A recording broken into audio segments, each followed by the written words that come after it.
தசமபாகம் இந்த ஒரு லாங் ஸ்டாண்டிங் கான்ட்ரோவர்சி உங்களுக்கு ஒரு பெரிய கேள்வியா இருந்துச்சுன்னா இந்த வீடியோ உங்களுக்கானதான். தசமபாகம்னா என்ன அப்படின்னு நீங்க கேட்டீங்க அப்படின்னா 10ல் 1 பங்கை லேவியர்களுக்காகவும் பரதேசிகளுக்காகவும் அனாதைகளுக்காகவும் தேவன் மோசையின் மூலமா இஸ்ரேல் ஜனங்களுக்கு நியமித்ததான். சரி, இது பழைய ஏற்பாட்டுல சொன்னதானே. இன்னைக்கு புதிய ஏற்பாட்டின் உடன்படிக்கையின் காலகட்டத்தில் வாழ்றனா சர்ச்சில் தசமபாகம் கொடுக்கணுமா அப்படிங்கிற கேள்வி இருந்துச்சு. இன்னைக்கு யாருமே லேவியரா இருக்கா சர்ச்சில் அப்படின்னு நீங்க யோசிச்சீங்க அப்படின்னா இந்த கேள்வியே தவறானது. நீங்க இன்னும் கிறிஸ்தவத்தை முழுசா புரிஞ்சுக்கல. ஏன் அப்படின்னா தசமபாகம் அப்படிங்கிறது 10ல் 1 பங்கு கொடுக்கிறது. ஆனா புதிய ஏற்பாடு நமக்கு என்ன கற்றுக் கொடுக்குது அப்படின்னா உற்சாகமா கொடுக்கிறதுக்கு கற்றுக் கொடுக்குதுங்க. சோ தசமபாகத்துல 10ல் 1 பங்கு கொடுக்கிறது நீங்க யோசிச்சீங்க அப்படின்னா உற்சாகமா கொடுக்க மாட்டீங்க.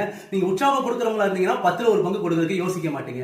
ஏன் அப்படின்னா 2 கொரிந்தியர் 9:6-7 பவுல் இப்படியா சொல்றாரு, சிறுக விதைக்கிறவன் சிறுக இருப்பான், பெருக விதைக்கிறவன் பெருக இருப்பான், அவனவன் விசனமாயமல்ல கட்டாயமாயமல்ல, உற்சாகமாய் கொடுக்கிற இடத்துல தேவன் பிரியமா இருக்கிறார் அப்படிங்கிற ஒரு விஷயத்தை சொல்லி கொடுக்குறாருங்க. சோ நம்ம கட்டாயமா ரொம்ப விசனமா ஏன்டா கொடுக்கணும் அப்படின்னு யோசனை கொடுக்காம உற்சாகமா கொடுக்கும்போது நமக்கு நிறைய தேவன் கொடுத்து அவருடைய ஆசீர்வாதங்கள் மேல அனுப்புவார். அதனால உற்சாகமா கொடுங்க, தசமா கொடுக்க யோசிக்காங்க.